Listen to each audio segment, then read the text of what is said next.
Shalom, selamat pagi saudaraku saya di dalam Tuhan. Apa kabar Anda hari ini?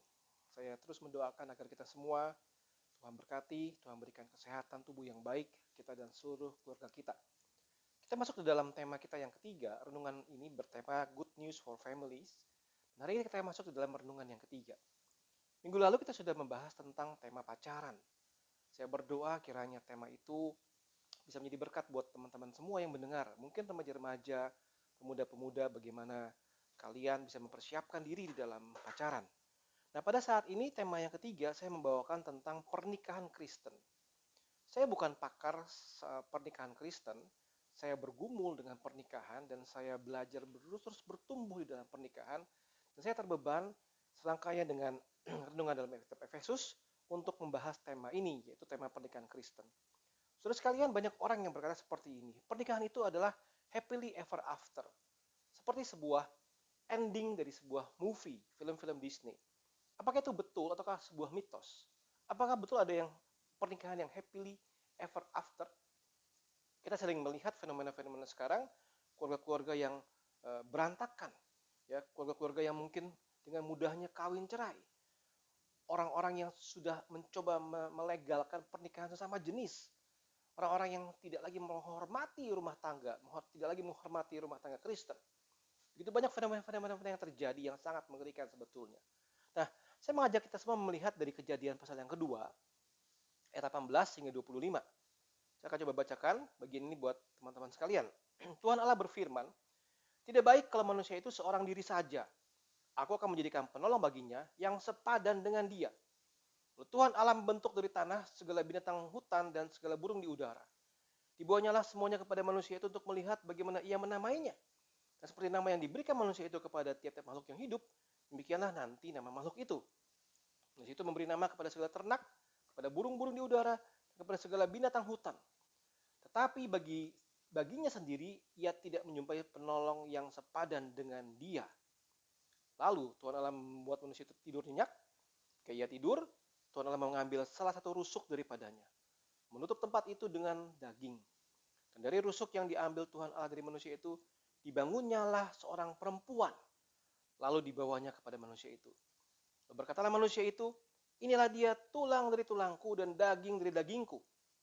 Ia akan dinamai perempuan, sebab ia diambil dari laki-laki. Sebab itu seorang laki-laki akan meninggalkan ayahnya dan ibunya dan bersatu dengan istrinya, sehingga keduanya menjadi satu daging. Keduanya telanjang, manusia dan istrinya itu, tapi mereka tidak merasa malu." Nah, saudara sekalian, itu adalah bagian yang kita sudah baca. Awal mulanya Allah membentuk keluarga, Allah membentuk pernikahan. Good news-nya adalah apa? Poin pertama, wanita itu dicipta sebagai seorang penolong yang sepadan. Ya. Waktu Adam melihat semua ciptaan yang lain, dia memberikan nama, dia tidak bisa menemukan seorang penolong yang sepadan. Dia tidak bisa menemukan orang yang ciptaan lain yang sama dengan dia, yang sepadan dengan dia. Waktu dia melihat Hawa Tuhan ciptakan, dia langsung menemukan Hawa, dia langsung berkata, inilah penolongku, tulang dari tulangku dan daging dari dagingku. Jadi wanita dicipta sebagai penolong yang sepadan. Lalu poin yang kedua, wanita dicipta dari salah satu rusuk Adam, rusuknya Hawa. Saudara, menarik sekali. Waktu Allah menciptakan Adam, Allah membentuk tanah, kemudian membentuk bentuk tubuh manusia, kemudian menghembuskan nafas, memberikan roh kepada manusia itu dan jadilah manusia. Tetapi waktu Allah menciptakan wanita, Allah tidak lakukan hal yang sama seperti waktu dia menciptakan manusia laki-laki atau Adam. Dia mengambil salah satu rusuk Adam dan membentuk wanita dari situ. Sudah satu hal yang sangat indah sekali. Ya, saya bacakan sebuah kutipan yang mungkin saudara sering lihat di internet ya.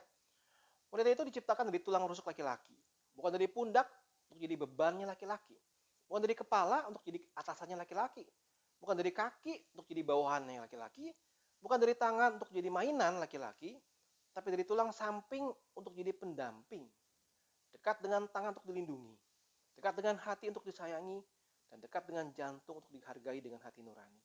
Indah sekali bukan?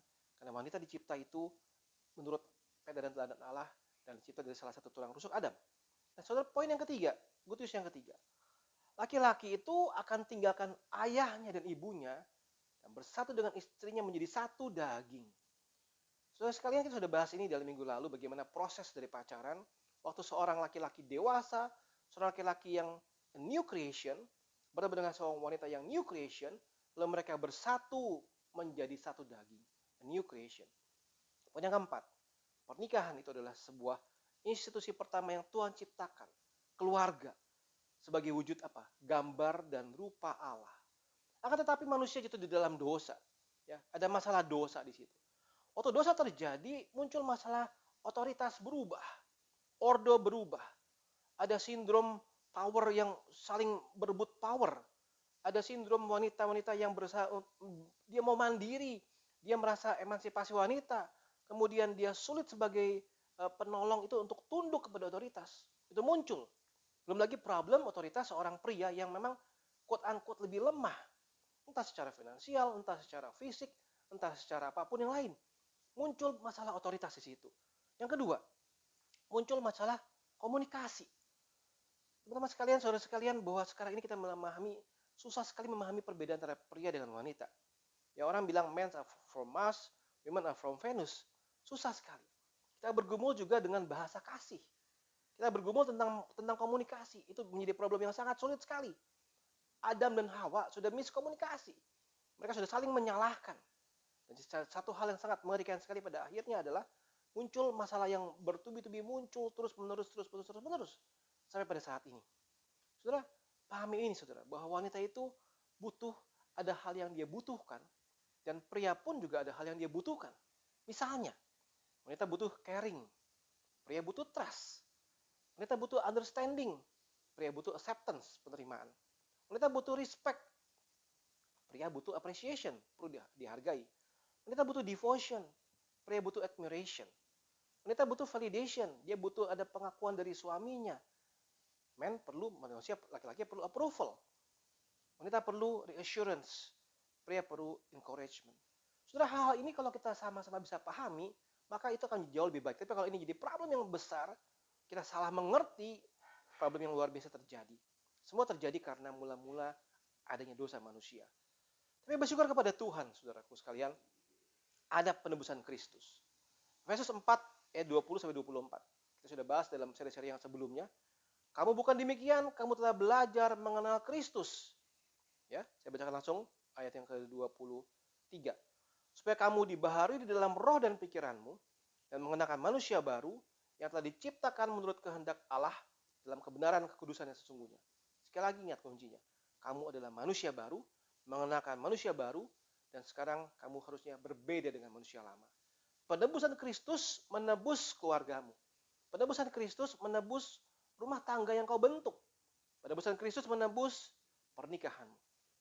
Jika kalau saudara-saudara membaca Efesus 5 ayat 22 hingga 33, mulai nanti akan diatur bagaimana istri harus berbuat seperti apa, bagaimana suami harus seperti apa, dan seterusnya. Sampai nanti kita akan melihat di bagian lanjutan adalah soal keluarga atau orang tua dengan anak. Nah, saudara, sebagai kesimpulannya sehingga bagaimana? Sebagai new creation, kita harus bertumbuh makin serupa Kristus. Kita makin mencoba memahami, mengerti pasangan dengan benar. Karakternya, sifatnya, bahasa kasihnya, kebutuhannya. Ini bukan hal yang mudah, saudara. Saya percaya kita semua masih terus bergumul. Ya. Kita mengaku diri sebagai orang percaya, new creation pun masih bergumul. Bagaimana mengerti pasangan kita. Tidak mudah. Bagaimana memahami apa sih yang dia inginkan, apa sih bahasa kasih yang cocok buat dia. Sehingga banyak orang-orang yang ikut banyak seminar untuk memahami apa bahasa kasih mereka. Tidak mudah. Tapi sebagai new creation, ada pengharapan Kristus di dalamnya. Ada penebusan Kristus di dalamnya yang memampukan kita untuk bertumbuh makin serupa Kristus sebagai pribadi dan makin memahami pasangan kita juga yang sedang bertumbuh juga serupa Kristus. Yang kedua, Kristus menebus, meridim pernikahan dan keluarga kita.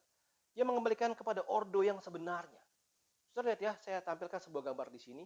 Kristus jadi kepala yang paling atas, lalu suami ordo yang kedua, lalu istri yang ketiga, dan baru anak-anak.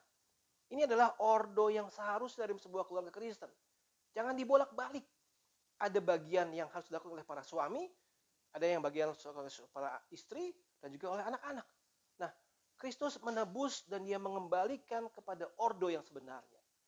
Sehingga di dalam Tuhan, saudaraku sekalian, kita punya harapan, kita punya satu semangat baru bagi teman-teman yang belum menikah. Ada pengharapan, jangan khawatir. Kita bisa belajar untuk memahami pernikahan dengan benar. Bagi teman-teman saudara-saudara yang sudah menikah, mari kita terus evaluasi hidup keluarga kita. Apakah kita sudah kembali kepada ordo yang sebenarnya? Poin yang ketiga, yang terakhir, Kristus jadi dasar pernikahan kita. Tetapi saat yang sama, dia juga kepala atau pusat pernikahan kita. Jadi meskipun sebagai seorang laki-laki kita adalah kepala rumah tangga, saudara jangan lupa, kita juga adalah bagian daripada tubuh Kristus, kita adalah bagian daripada manusia baru, yang mana kita tunduk juga kepada Tuhan kita. Dan Kristuslah yang menjadi kepala pernikahan kita. Kalau dia menjadi kepala pernikahan kita, maka sebelah kirinya posisi suami, kanan posisi istri, kita lihat waktu hubungan suami istri dengan baik, mereka akan makin dekat satu dengan yang lain dan makin dekat juga dengan Tuhan. Saudara, mari jadikan Kristus sebagai kepala rumah tangga kita. Kristus sebagai dasar kita bertumbuh di dalam iman. Kristus sebagai dasar untuk keluarga kita. Saudara, bukan hal yang mudah. Saudara, kalau saudara mendengar bagian ini dan saudara merasa, itu hanya sebuah teori-teori saja. Saya mengajak saudara untuk berdoa dan menggumuli pernikahan saudara. Mungkin sudah belasan tahun saudara menikah. Mungkin saudara baru mau menikah. Saudara yang sudah mendengar sesi yang lalu, dalam tahapan pacaran, ini tahapan lanjutan. Mari gumulkan sungguh-sungguh. Bahwa pernikahan Kristen itu pernikahan yang sungguh-sungguh ada dan Tuhan ada di dalamnya. Sehingga dalam menghadapi begitu banyak tantangan, saudara, kita bisa dengan komitmen yang sama. Seperti sebuah janji nikah. Setia sampai maut memisahkan kita. Saudara, bukan hal yang mustahil. Pernikahan Kristen akan berujung kepada maut yang memisahkan mereka. Jadi bukan lagi sebagai pernikahan yang ya udah gue udah gak cocok sama lu, kita bubar aja. Bukan begitu. Oh udah gue udah gak sesuai sama lu, kita bubar saja. Saudara sering dengar ya, orang-orang yang bahkan sudah menikah puluhan tahun, sampai sudah tua pun akhirnya mereka tetap berpisah. Kenapa? Aku tidak cocok sama kamu. Saudara, pernikahan Kristen tidak bisa seperti itu. Dalam kamus pernikahan Kristen tidak ada istilah cerai, tidak ada istilah pisah. Kita terus bersatu di dalam Tuhan sampai maut memisahkan kita. Dan itu adalah hal yang mungkin. Saudara-saudara sekalian yang belum menikah, saya berikan satu notes buat teman-teman sekalian. Jangan bayangkan bahwa pernikahan adalah sebuah ending untuk live happily ever after, bahagia selama-lamanya. Tidak, saudara. Pernikahan adalah sebuah awal, memulai sebuah keluarga baru dalam Tuhan, perjuangan up and down, menikmati sukacita di dalam Tuhan. Dan di dalamnya nanti, kalau Tuhan izinkan kita punya anak-anak, menjadi sebuah keluarga yang di dalam Tuhan. Saudara, sebagai penutup, saudara, saya ingin sampaikan kepada saudara sekalian, ada kabar baik dan pengharapan untuk pernikahan kita. Ada kabar baik dan pernikahan untuk pernikahan kita. Jadi jangan pernah menyerah. Saudara, jangan pernah menyerah. Saudara yang sedang mengalami kesulitan hidup, boleh renungan sama-sama, cari konselor, cari pendeta yang saudara bisa percaya. Komunikasikan dengan mereka. Saudara, jangan menyerah. Jangan menyerah. Ada kabar baik untuk pernikahan kita. Yang belum menikah, jangan takut. Terus berdoa, bergumul.